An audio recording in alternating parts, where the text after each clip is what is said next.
typical conversations, bitching about something over breakfast. We should rename this podcast Bitching Over Breakfast. Bitching Over Breakfast.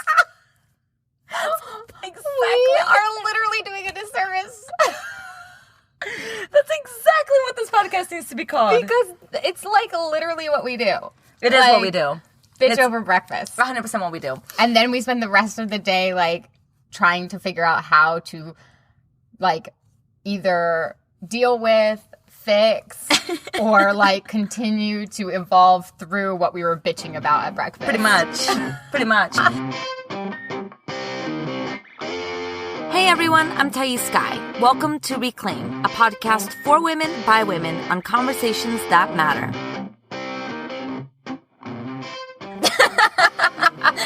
It's so funny. Ridiculous. Because it's season 2! It's season 2. Hello everybody, Thais Sky here with my favorite guest. Aww.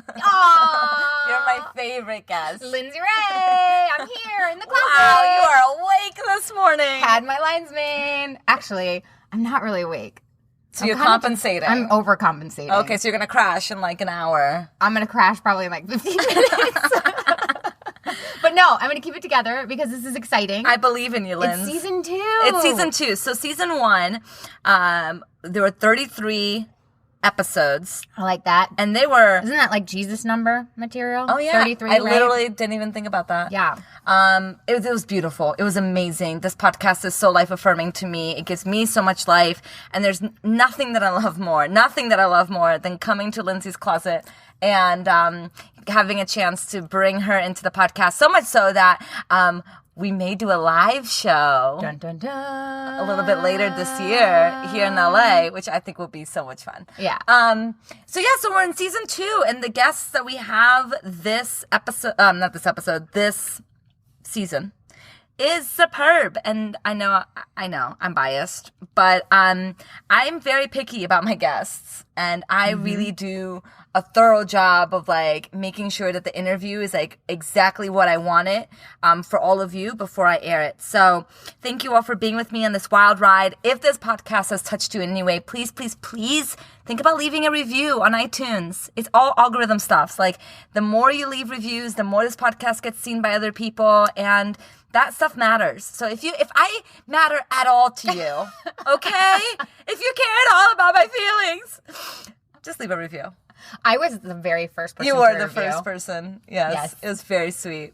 Yeah. It was very cute. I know. Oh, and by the way, you know, Lindsey has her own podcast now. Oh, yeah, you know. She's a copycatter. I'm kicking that around. Actually, this is terrible because, I actually started my podcast a full year ago and never released it. I can't believe it's been a year. Full year ago, literally like 6 episodes sat in my Dropbox for a year. Well, now they're out in the world. Yeah, almost. I mean, like there's like 4 of them out right now. And the conversations are really amazing because, well, it's Lindsey. So obviously they're going to be really amazing. Sweet to me. But I'm also on the podcast. You are, yeah. Which makes me happy. And it's funny because like, you know, it's really interesting to honestly like listen back to like how I was talking about certain things a year ago. And what's going to be really interesting is I think next week, actually, I'm going to listen to it probably this week to do all the show notes and stuff, is the conversation that we had about waking up. Oh, that's going to be interesting. That's going to be wild. Yeah. Because here it is a year later. I just feel like I'm glad that you captured that, and I'm glad that we captured some of our awakening through this podcast too. Yeah, evolution. Because I kind of now take it for granted how much I know. Mm-hmm. And I kind of take it for granted how kind of far I've come in the past 2 years. And so I forget that, you know, there was a time when all of this was brand new to me, and it was terrifying, and I didn't know what to do, and I was so trepidatious about saying anything, and oh my God, what's going to happen if I say one thing online? Mm-hmm. And now it's become such a norm for us. So that's really cool. Yeah, so no, it is. If you are listening, go check out her podcast. It's called Life with Lindsey Rae. It's on iTunes. You can also leave a review there. But if you leave a review there and not leave a review here, that would be very upsetting for my Gemini. I actually think it would be really funny. Yeah, you would. Yeah, you would find that funny. It's not funny, peoples. No. Okay, so let's get into today's topic of conversation. This is something that we were talking about. What was it, last week? Last week we were at breakfast. Yep, we were at breakfast, and we were talking about the coaching industry as per usual. Our typical conversations, bitching about something over breakfast. We should rename this podcast "Bitching Over Breakfast." Bitching over breakfast. Exactly. We are literally doing a disservice. That's exactly what this podcast needs to be called. Because it's like literally what we do. It is what we do. Bitch over breakfast. 100% what we do. And then we spend the rest of the day like trying to figure out how to like either deal with, fix, or like continue to evolve through what we were bitching about at breakfast. Pretty much. So, Lindsay and I have this whole thing called You're Waking Up to Your White Privilege, Now What?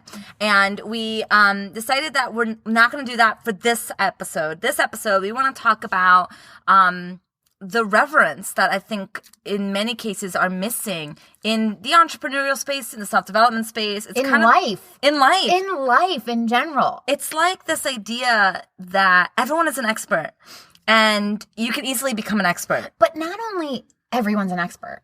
Like everyone's an expert right now. Yes, immediately. Like I could not believe this with all these Instagram ads now that I'm seeing. Because now like every time you go on Instagram, it's like, it's in your stories now too. And as most of you probably know, Thais and I are currently in a graduate program, and we're getting our master's in clinical psychology. Yeah. And, we're learning so many theories and all of this stuff and like, everything. I saw yesterday on my Instagram stories, and I couldn't help but swipe up. There was a CBT coaching certification. Oh my gosh. So cognitive behavioral theory, or therapy. I'm glad you spelled that out though, because I initially was thinking about like marijuana oil. Oh, CBD? Yeah. Okay, no, you meant CBT. CBT. Yep. And so I swiped up because I just was curious to see. It was $9.99. $1,000. No. $9.99. $10. Yeah. Oh my gosh. To become an expert at CBT. I mean, and this is what we were kind of talking about at breakfast. And I got really amped up. Yeah, you did. I love Lindsay. I love seeing Lindsay in her fire. I get fiery in the morning. Yeah, you do. I really do. Bitching over breakfast. I'm telling you. Breakfast. That's where it's at. I mean, so I got really upset and like, I was like, what the fuck are we all doing here? We want this instant gratification right now. We want to be able to fix people in 30 days. Yeah. We want to be able to, take a weekend course and become a fucking expert. Yeah. Where there are people that spend their lives. Yes. Honing their craft. Yes. And they still would never call themselves an expert. Yes. Like, where is our humility? Where is our reverence for life and for other humans? Like, where's the devotion and the commitment and just the dedication that it takes? And we started talking about like, even like back in ancient times where like we had like medicine people of like our village or our tribe or our community, and like how these... We still have them. Well, absolutely. Yeah. In more traditional ways of living before, colonization and westernization and stuff. Yeah. So yes, there are still, thank you for that correction, because there are still many beautiful humans who are living in this traditional way of life, right? Yeah. Traditional way of living. And, there would be apprenticeship. Yeah. The young people would come, they would work under the shaman or the medicine man or medicine woman or, Let's get feminist here, Lindsay. Yeah, absolutely. But here's the thing, it's like there was an understanding that if you wanted to go into something, like if you wanted to go into metal work, if you wanted to go into anything, that you would have to learn from people who've been doing it for a long time. And you've had to like basically give up your life to be an apprentice. I mean, you basically lived there. You gave your servitude to this craft. You gave your all for a certain amount of time. You paid the master through your service, right? And then once you felt, or once it's been a period of time, then you get to go off and go on your own. But now there isn't that. Like when I first started coaching, there was nobody overseeing me. There was nobody listening to me or listening to my conversations with my clients and like telling me if I'm wrong or right or what to think or how to feel or like how to shape. Or how to think differently. Yeah, about a there was situation, none of that. How to help you evolve. And I went through a coaching certification program, but there was none of that. There was none of that hand-holding, that like modeling, that oversight. And that's really dangerous when we're talking about people's mental health. Specifically in coaching, but broadly, you know, how good are we doing if we're so quick to go from, I don't know anything about this, to now I get to call myself an expert in this and market myself as such. And also, like, why do we have this need to, like, call ourselves an expert or be the best or whatever? I mean, isn't that us just, like, really feeding into and perpetuating the system that we're all trying to, like, resist and dismantle? Yeah. It's like if you're not an expert, then you're worthless. Yeah. Basically. Pretty much. You know? It's interesting. There are people that I connected with on Facebook who are like spiritual teachers, and they wear the spiritual garbs and they paint their face and they have photos of them doing very spiritual things.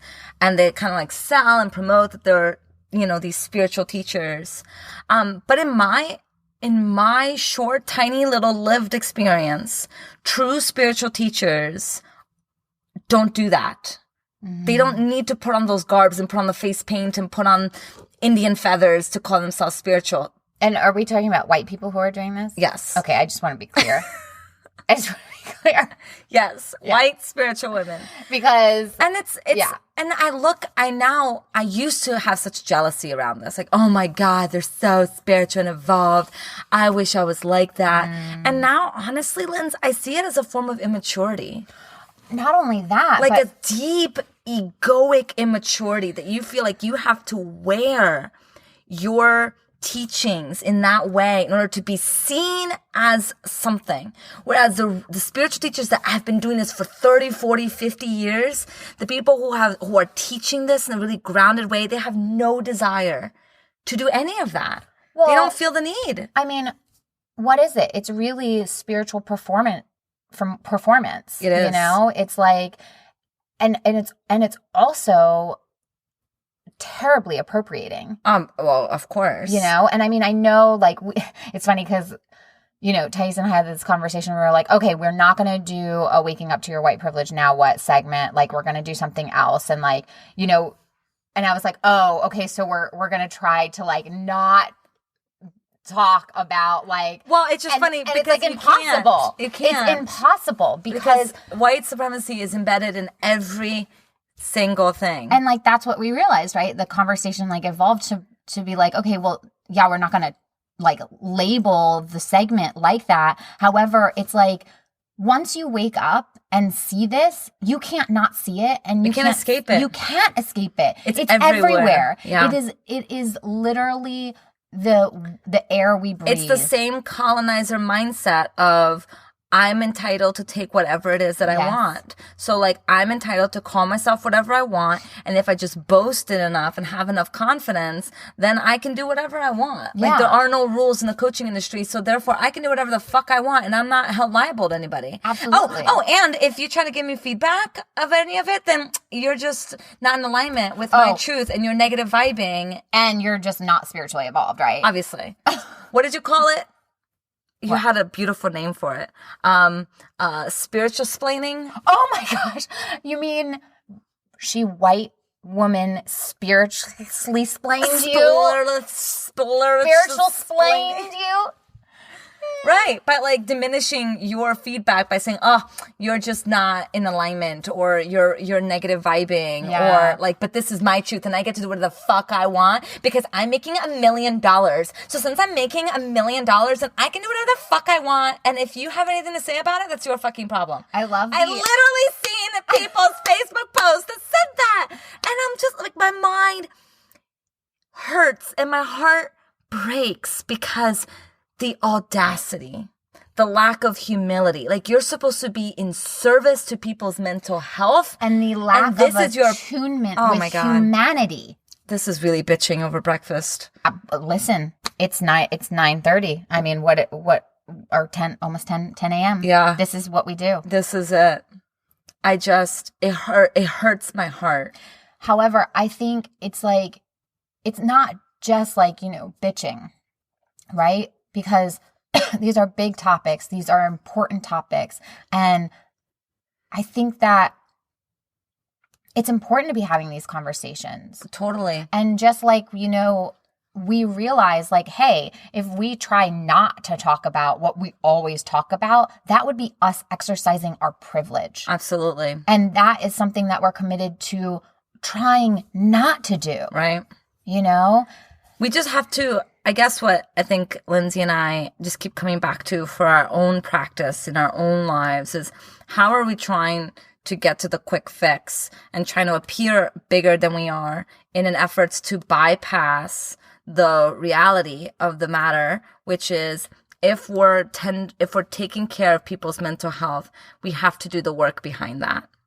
We have to do the work behind that. There has to be a certain commitment and level of reverence to what we do and how we do it if we're to truly take what we're doing seriously. And I take what I do extremely seriously. When a client comes to me and she's laying out all her problems for me, and like she's sharing these deep, broken pieces of her heart, and she's asking me as like a final resort, like, help me, like I need help, I cannot do this alone anymore. Like, that's a huge responsibility. Huge. And like, I have to honor that. That means that I've got to do my own work. And how about remembering the individuality of the human experience and having reverence for that? This is why I think it's so important to not have these cookie cutter 5-step programs that we just ring people through. Yeah. Sure, it's lovely to have a system and a structure. I'm not saying those things aren't helpful. However, when someone is coming to you with a lived experience that is unlike anything ever, like you've encountered or worked with before, then don't you think that's a flag to tell you to shift and pivot and listen? Yes. I mean, there is such beauty and depth in the art of actually listening to someone. Well, and I think the problem lies is that we see success as money. Like, we equal money and success with validation that what we're doing is right. I made a lot of money doing that. So like, I'm totally fine. I don't have to check in with myself because I'm making a lot of money. So clearly what I'm doing is right. And so we have to remove some of that connection between money and our worth. There is no equivalence there. People who are doing the greatest work that I've seen are in true reverence to their practice aren't making millions and billions of dollars. They don't even need it. They don't want it. That's not in their values. They don't care about that. And the people that I find are the flashiest, the biggest. They're the ones on TV. They're the ones with all the million books. They're the ones that are like PRing the shit out of themselves. They're the ones that are charging an arm and a leg. Their work is the most shallow. Yeah.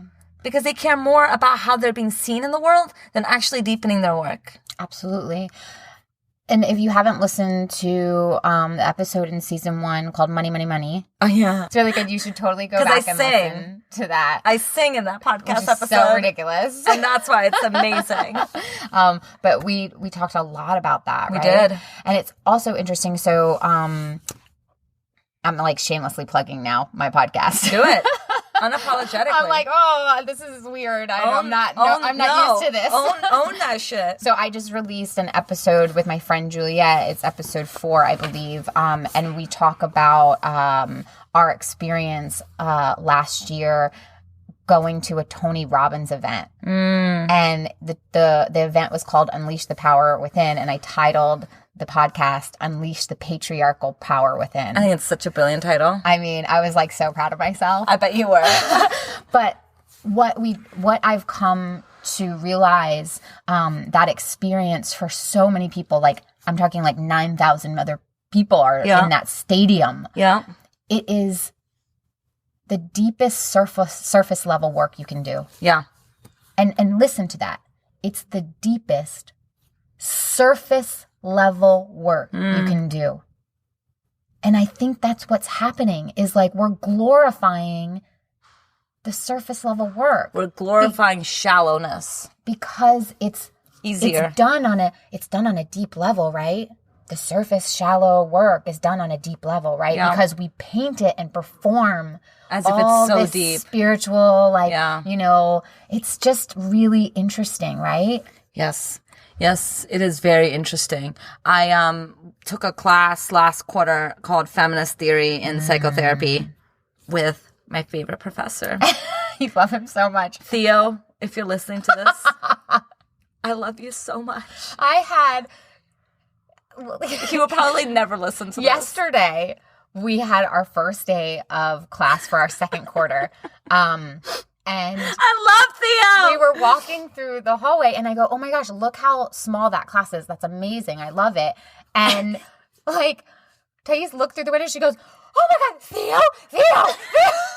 I literally Why are you sharing this with the world? Going to open the door. I'm like, he is teaching a class. You cannot do that. It's going to pop my head and be like, hi, Theo. I had to like pull her away.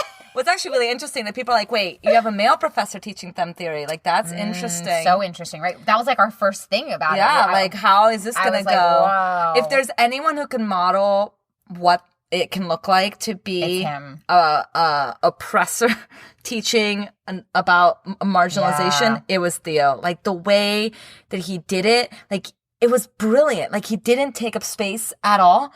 And he was able to really talk about these issues, these women's issues, without making it anything about him. Why is that? Because he has done the reverence. Work. Yes. He has devotion. Loves it. He has dedication. He has read commitment. Countless. Like, he's read so many books. He has like at least 100 books that he could recommend on fem theory. Like, he knows what he's talking about. He has a reverence to it. Yeah. And we can debate whether or not it was acceptable or appropriate for him to be teaching the class, but I would have rathered him teach it than to have no one have taught it. Yeah. Right? So, like, I really appreciate him, and for him to model for me what it looks like to teach and talk about things that are extremely uncomfortable and not take up space in that conversation. It was brilliant. But anyway, there's a point to this. He was talking about, pricing structures in therapy and mental health.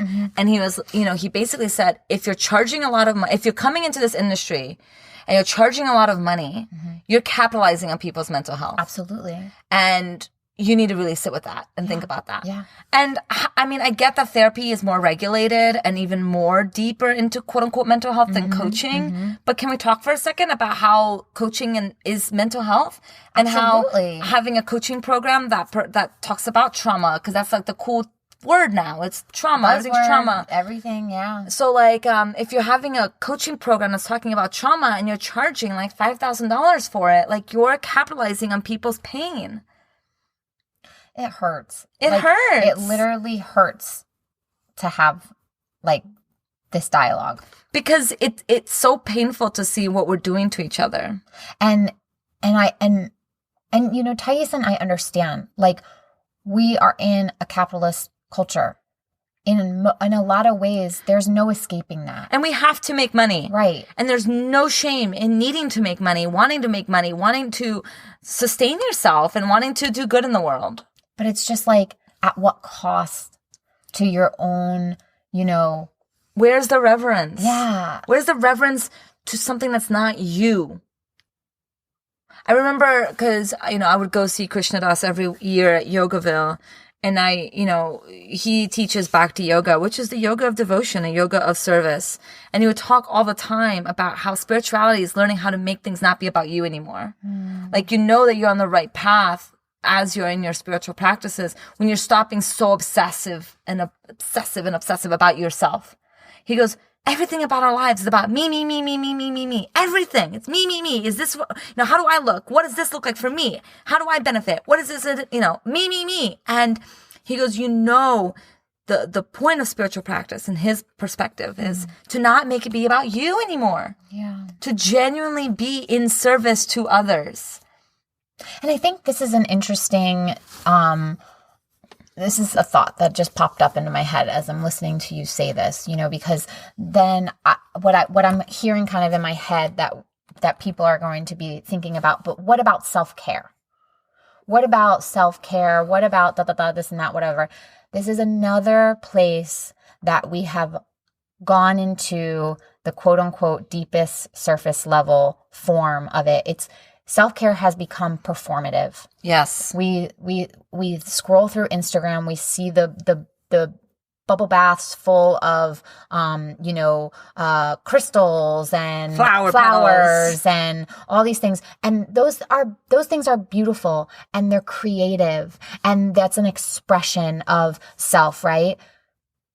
Just notice that, though. Notice that. Are you taking a bath to get the Instagram photo, or are you bathing because you're actually caring for yourself, because you actually need the healing of that water, and then and you need that expressive, outlet to make a, kind of creative picture out of it? Like, just make sure you're attuning to what's coming first. I just wonder about this whole performative thing. I feel like everything's performative nowadays. Well, yeah, it's like performative social justice, performative self-care. It's like everything is about how can I make this look, spirituality. How can I make this look a certain way? How can I write this way in a way that makes me look good? Oh my God, let's talk about performative relations. Yes. I mean, you know. So here's something that Sonali wrote that I want to share. Fucking love Sonali. I interviewed her for the podcast.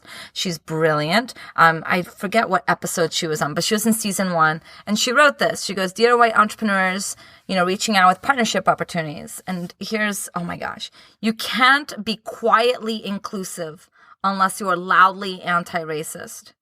You cannot have the benefit of inclusion without examining your exclusivity. You cannot pursue allyship without interrogating your ivory tower. You cannot have the light without the heat." And, I'm seeing this now. A lot of white women are starting to get onto the social justice train.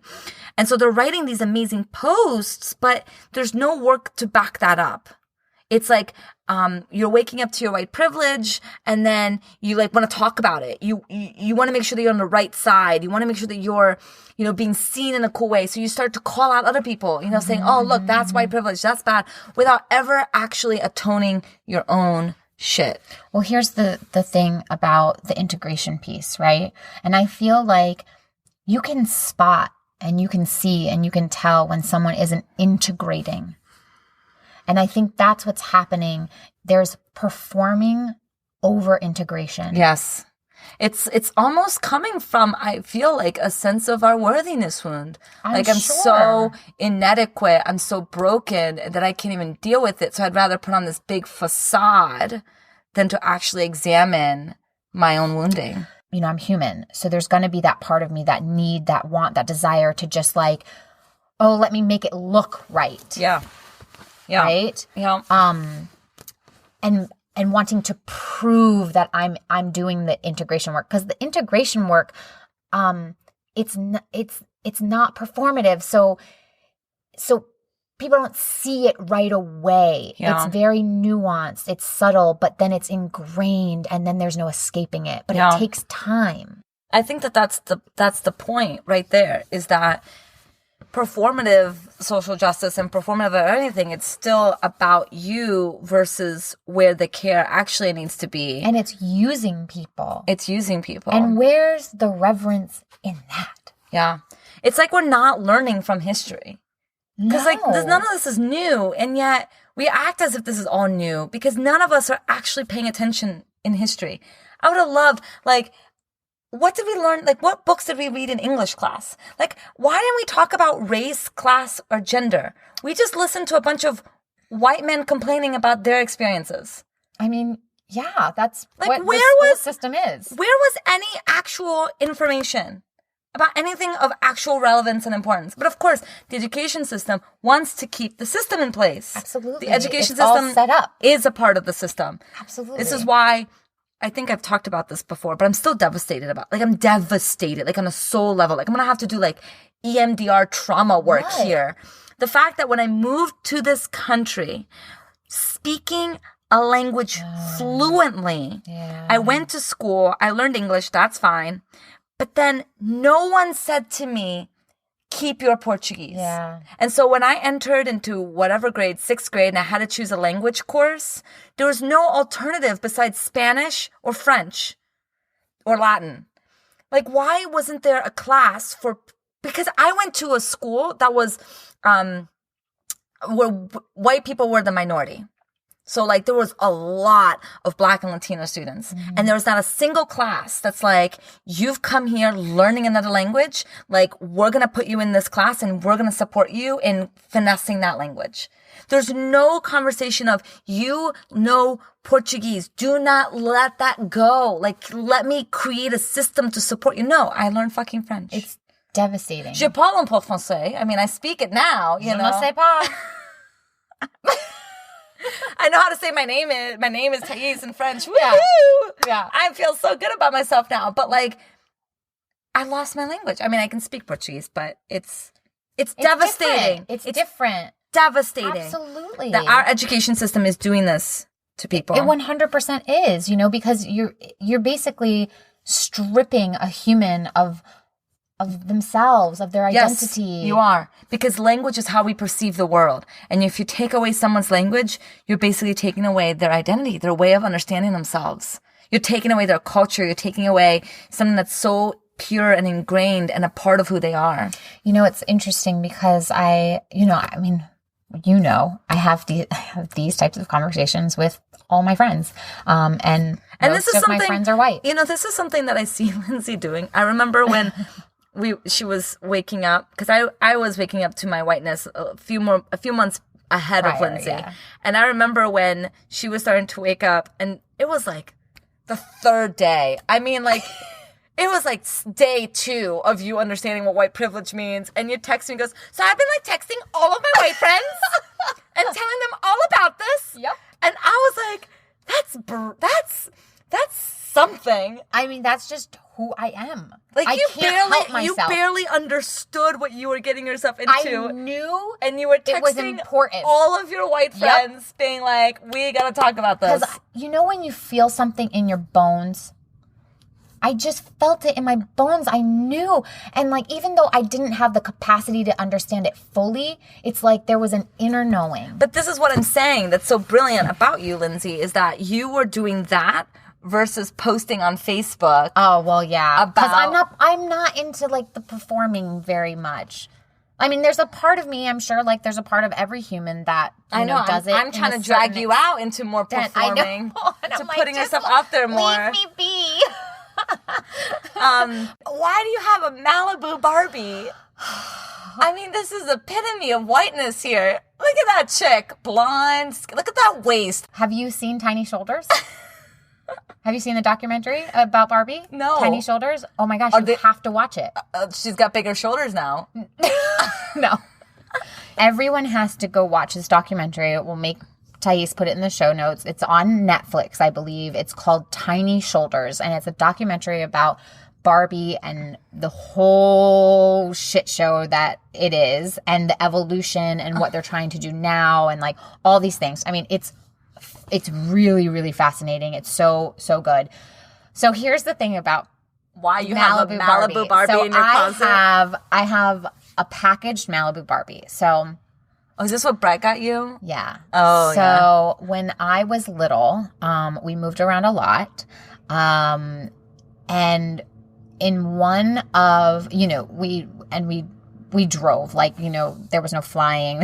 We, like, drove a U-Haul, like, you know, I mean, Yeah. I don't know.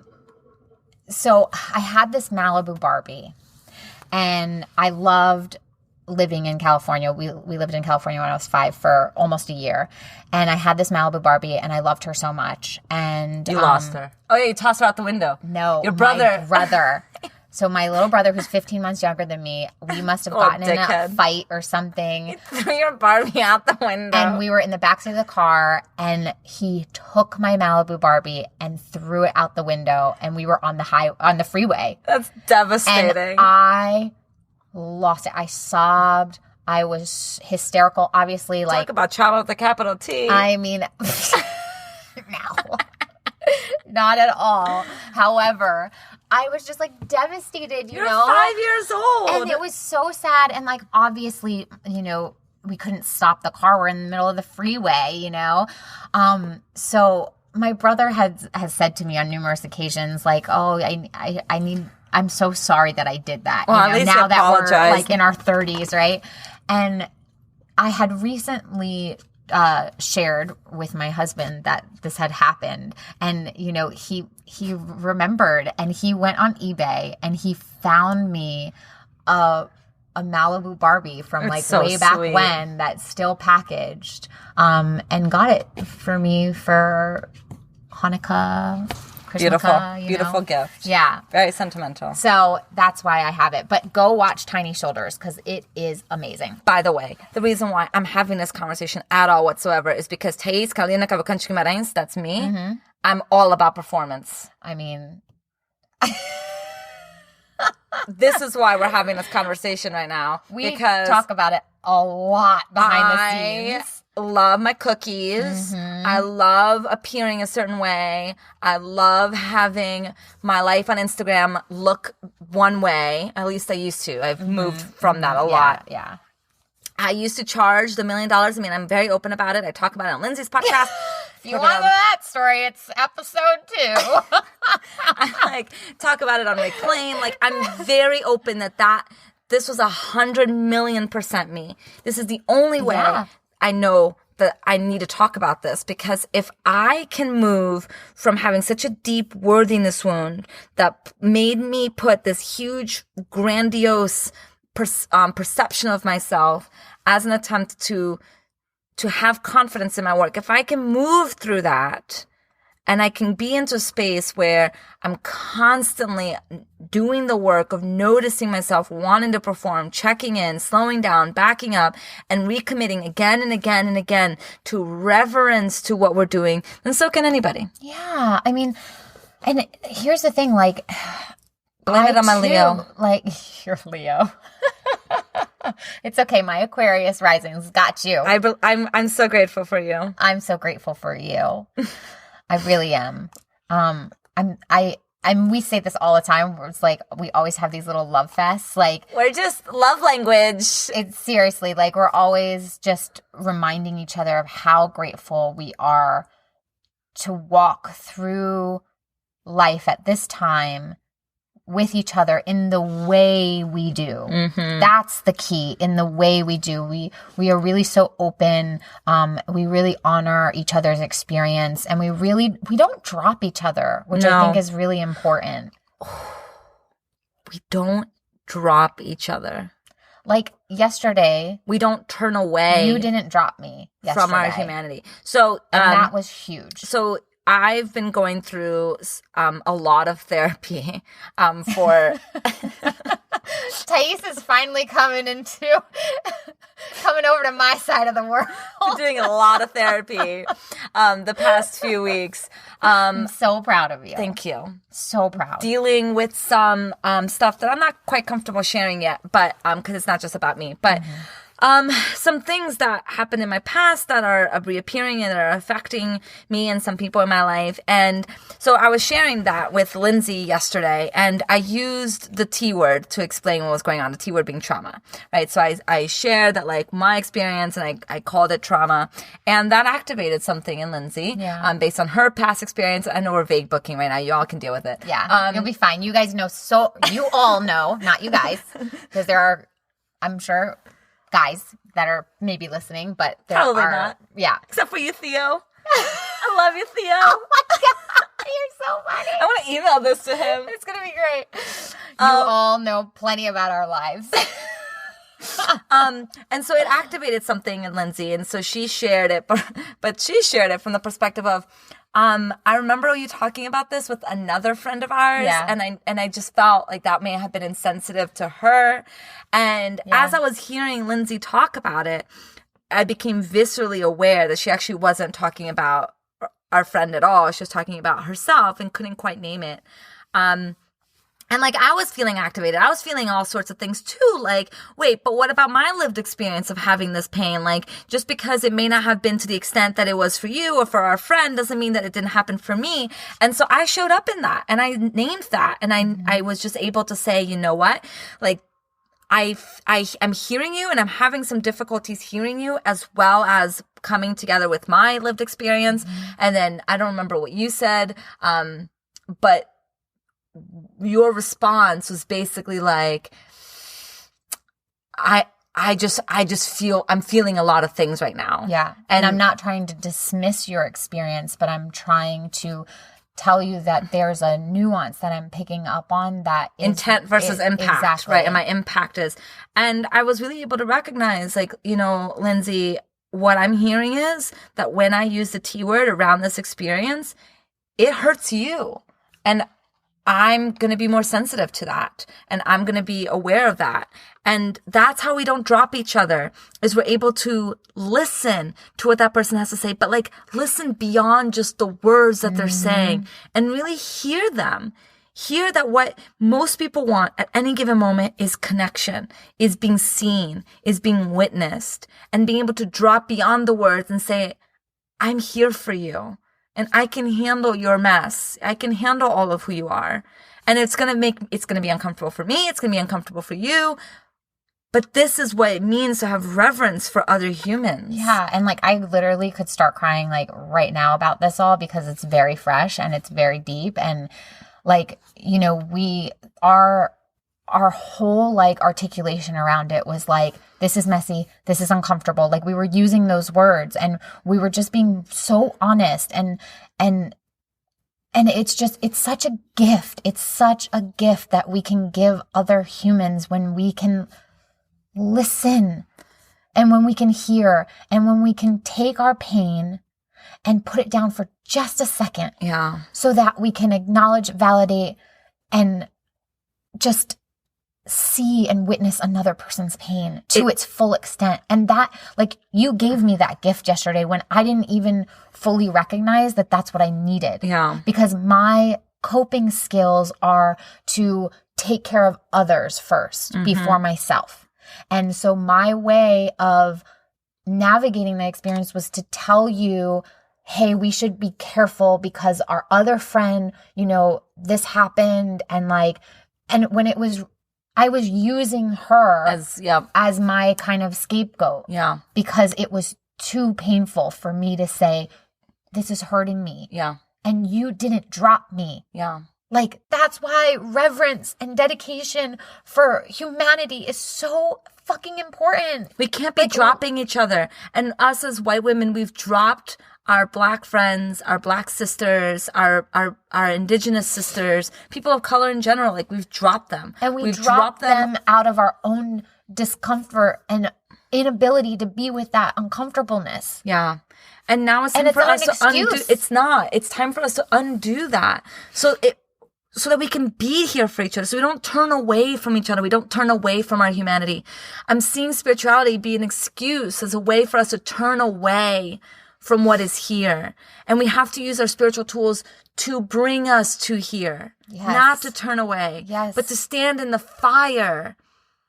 The world is burning up, peoples. Like, it's burning up. Like, literally, global warming is a thing, or climate change is a thing. It's like 104 degrees today here in Santa Monica. I know. Like, so we're being invited to step into the fire. We're being invited to step into our fire and in our collective fire. And if you're not standing in the fire with us, you will be left behind. You will not succeed. Period. I believe that. If you're not on the right side of history, you're only dragging us down. You're only slowing us up. It's time for us to burn this shit down. This time in this world, like there are too many of us that are saying, no, we will not stand for this anymore. Yeah. We will not stand for this. Yeah. And like, we have to therefore spend time and devote our capacity to withstand more burn. Yes. We can do hard things. We can. Yes. Like we model that to each other every single day of our lives by not dropping each other. Yeah. When we are hurting, we stand there, and no matter how uncomfortable it makes us, we continue to be there with the other person. Yeah. Because let's face it, people, other people's pain makes us feel the pain. We are human, so we are wired in connection. When we see another person hurting, it ignites our own pain, and we feel not only ours, but we feel others, and that shit is hard. Yeah. But we can do it. When Lindsey first mentioned that I had possibly hurt our mutual friend through my use of my language, I remember listening to her and feeling such a visceral sense of shame, and naming it and be like, oh, this is shame, and oh, it does not feel good. And like immediately wanting to defend, immediately wanting to say, but what are you talking about? That's not what I did. That's not what happened. Like, I'm a good person. Like, I would never want to, upset somebody else, blah, blah, blah. And so I shared back, I was like, I would love more clarification on this because I didn't think I did that. I was like, and I'm noticing myself wanting to defend. I'm noticing myself wanting to defend why I was allowed to do this or I was excused to this, but I won't do it because it's not necessary. And again, this is the work. Feeling it. We're allowed to feel the shame of our whiteness. We're allowed to feel the shame of our pain. We're allowed to feel the discomfort. And the guilt that comes with that. It's allowed. It's allowed. Shame is allowed. Let's stop demonizing fucking shame. I'm so tired of it. Oh, and we should probably say this because in our last episode of Waking Up to White Privilege Now What? Oh yeah, we talked about Brene. We talked about Brene Brown. We mentioned Brene Brown, and we had some white chicks on. Tyrese got a lot of feedback on your direct DMs. Messages. I didn't get as many. Being like, why are you throwing Brene Brown under the bus? So let us clarify. Look, I like Brene's work. I really do. I think there are some wonderful things. However, we have issues with it because a lot of white women use her work as a weapon. We are using this word as like, I'm so terrified of shaming people, so I'm not going to speak it. I'm not going to say this. It's like, we've got to get over this. We've got to get over this. We need to build some fucking resiliency around shame and feeling these painful, uncomfortable emotions. Like, we can do this, people. It's possible to us to move beyond the shame. We've had so many conversations about shame. I know. We really need to just do our shame workshop already. We do. I mean, like, this is like getting ridiculous. We need to. Because Lindsey and I know so much about shame. Yeah. It's one of my favorite feelings. I mean, to dissect and to analyze because it's so overwhelming. It's so powerful. It's so powerful. And we've demonized it, like you said, to such a place of like, if you feel it, you should run. Yeah, it means that you are bad. It means that you are bad. And that there's no coming back from it. And it activates our worthiness wound. So then we feel inadequate. We feel like we're, not enough. And that's not what anyone is trying to do, particularly around the conversations of social justice. But in any way, in any conversation, like when we're owning up to how we fucked somebody over, like part of that shame is going to be there. Period. Shame is a part of our journey, just like every other feeling in the spectrum of the human experience. We've got to stop demonizing these things. I'm obsessed with shadow work. And for me, shame is such a big one because it really prevents us from accessing our deeper resilience. Yeah, and like, let's get more comfortable in our shadow, in our collective shadow, in our individual shadow. This is where I swim. Like, I mean, this is like the depths that we need to be in, right? That we need to be navigating in. Yeah. And I just need to take a minute right now to celebrate your humanness. Oh. Because I never get cookies from Lindsey. Very rare. I don't shell cookies out ever. No. I accept all my cookies. I like them chocolate chip. And you've realized that you can deal with them being gluten-free. If they are properly made, properly made. I can deal with gluten-free chocolate chip cookies. Now, vegan, don't even try me. Don't even fucking try me. Gotta have that egg. Gotta have that egg. God damn it. I'm especially raw cookie dough. Oh, so no. So good. Anyways, I just think that you model it so beautifully. That you model navigating these uncomfortable feelings so openly and so beautifully. And I just really want to acknowledge that as your friend openly and publicly because it's amazing. It's beautiful to witness. It's encouraging and inspiring to so many, I'm sure. And I don't think many people do it and do it enough, you know? And I'm always I always feel so grateful and blessed that we're able to hold each other in those deep waters. Yeah. I was experiencing a lot of grief these past few weeks. And so much grief. Oh my gosh. And when I'm in my grief, I really recognize how I've always been in grief. Yeah. Like, I feel like I've always been in grief. And grief is like a long lost friend to me. And when he comes, I'm like, I know you. And you're here for me. And I just don't see it as an enemy anymore. Yeah. But it's very easy to see grief as an enemy because we're not taught how to grieve, which is why I'm so excited to be taking a grief workshop for school. But grief is like all of our angst, our resentments, our anger, our upsetness, our rage. God, these are such holy feelings. They are so telling. We've got to allow them in as opposed to like trying to build these walls to push them out. Because while we keep pushing out these hard feelings, we're not actually alive. We're not actually then capable of really feeling the good ones either. Yeah, because we are so complex. Yeah. We really are. And it's about time that we start embracing our complexity with wide fucking open arms. Yeah. And embracing other people's complexities too. I mean, that's the big one. How often I've been writing about this and thinking about this and coaching on this a lot. Like, how often do we, like, I want, when I'm having a problem, I want Lindsey to see me in my complexity, right? Like, I want her to see my intention as well as my impact. I want her to see my goodness as well as my challenges. I want her to see all of me and hold all of that for me. But when I'm thinking about other people, I tend to immediately compartmentalize them into that one behavior that they did that one time and that really hurt my feelings. Right? Yeah. So like, it's very easy for me to want other people to hold my complexity, but then I have such a hard time, we all do, have a hard time holding the complexity of others. We diminish people to one value, one trait, one behavior, one thing.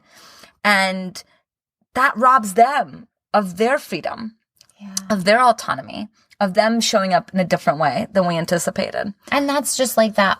It really feeds into the whole kind of and both, right? Right. Mentality. Because like, it's a separation. Exactly. Let's move away from the either or and move into the and both. If I don't have to sit with your complexity, I don't have to feel the complicated emotions that brings up. Absolutely. If I can just diminish you into one word, like you're a bitch, then I don't have to sit with the possibility that you're actually like just a good person trying to do the best that you can and you messed up. Right. And then having to deal with the hurt or whatever that can come up for me. Absolutely. And understanding also that, like, you know, because we're wired for connection and because we connect on such deep levels, even those levels sometimes are totally unconscious to us. Yeah. That of course someone else's pain is going to trigger your pain. Yeah. Of course it is. And that is why we need to have deep reverence for it. That is why we need to move into a space of learning how to swim in our pain more and become more comfortable with it. So therefore we can then hold another's while putting ours down for just enough time to fully witness theirs. Yeah. So good, Lindsey. I feel like we can go on forever. I know, we really can. I did want to say this one little Instagram post that I saw from Hip Sobriety, who you're going to have on the pod, yes, right? I'm having Holly on the pod. Excited about that. Yeah. So you all should definitely follow her. I've been following her for a little while, and I just really love her stuff. And I tend to like share a ton of it on my stories. But she posted something yesterday, and it was just so simple, but so powerful. And it just says, people need to be heard, not fixed. So let's remember that. Let's have reverence. And let's have that. reverence to our craft. Please. Please. And we're not saying that you're not an expert. That's not what we're saying. Do not let our message perpetuate the worthiness wound. Yes. That's telling you that you're inadequate and that you can't put your work out there unless you get 1 million more hours of training. That's not what we're saying. We are telling you that you are beautiful, that you are brilliant, that you're amazing, that you're wonderful. That we need you to spend time in it, in all of it. Have reverence for it. Dig in deep. Continue to dig in deeper. Continue to do your own work so you can show up for others and help support them in doing theirs. Just don't look for the quick fixes. Don't look for the easy outs. Or the performative shit. Yeah. And when you catch yourself in that, be gentle. Mm-hmm. Know it. Can feel always it. Backtrack. Accept it. Try again. And then, do better. Know better, do better, right? Mm-hmm. I mean, it's like a mantra now. It really is. Yeah. Thank all right, you, Maya peoples. Angelou. We will be back at some point with You Waking Up to Your White Privilege. Now, what, part 3? Mm-hmm. Yeah, it's gonna be good. In the meantime, we'll catch you on the bright side. Yeah. Or on the shadow side. We'll catch you in the dark. We'll catch you in the dark. Boom.